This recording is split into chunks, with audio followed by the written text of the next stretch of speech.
Welcome. And this is exercise number 37. Static manual analysis KTS analysis KTS pod YAML. So the main aim of this exercise is to test the ability to spot security weakness in a Kubernetes pod YAML without running it. So here the question says perform a manual static analysis on particular this directory, this apps, and here app1 start considering a security. Move less secure file into this. Means both are secure, but a little less should be moved into the insecure. So here read only file system is the criteria, so we have to check for this in app1. So in one line, can you look at the pod YAML and decide whether it is the secure or dangerous? So this is what the aim is. So if we consider understanding the pod security control, then read-only file system, run as a user, allow privilege escalation, privilege capability.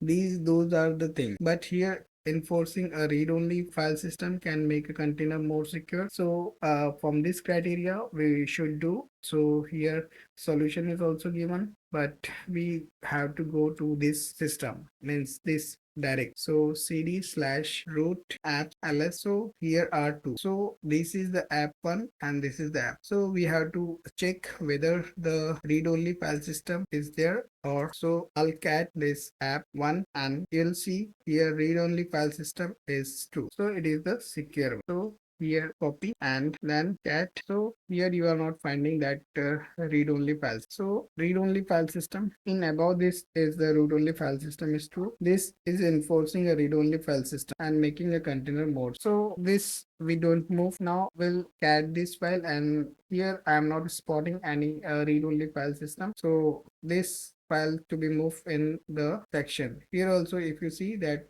362 file has to be moved in the root insecure. So check if the validation is successful. Yes, the validation is successful. So we'll go here. Here is another question is with app2. So I'll give ls. So here app2 is there and app2 is there. So we have to cat these two files and check for hint is already given. Check the security context setting. So security context setting is there or not, we have to check it. So security context run at non-user is a true, and so it is not running as a root user, so it's good thing. So it is we don't have to move this. So next file we have to cat it is b9. So here this security context has not the security context setting doesn't mean that they do something good at all, but it is more secure than this app too, because here is dropping nothing. So we'll keep this, and with the second I'm not finding, and then security context is set because dropping nothing, and its escalation is to explicitly unsafe. So this is a less secure, so we are moving. So we'll check e60 has some security context setting, but they don't drop any capability, even allow privilege escalation. So what is this file name is a six. So we have to move this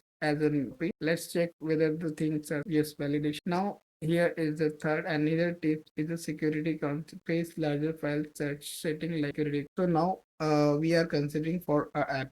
So ls and cat app381. So if you face large files, search for setting like security context. So we'll check for the security context. So privilege is 2, but this privilege 2 is one of the most dangerous setting. It give container host level privilege and the file is less secure. So we have to move this to the insecure file. One file is remaining, that is the this 637 file. So check whether it's, so here we'll see yes, is the privilege is false. So this is more secure, so we don't have to move this. So let's check. So already start check. So validation is successful. So privilege equal to false little bit. Say here you see three type of security things. So might be you get a context for the thing. CKS is already always related with the reducing the attack surface, or so this type of setting will enable you to perform the aim of CKS. So thank you so much for your love and support, and we'll meet in the next video very soon. Thank you.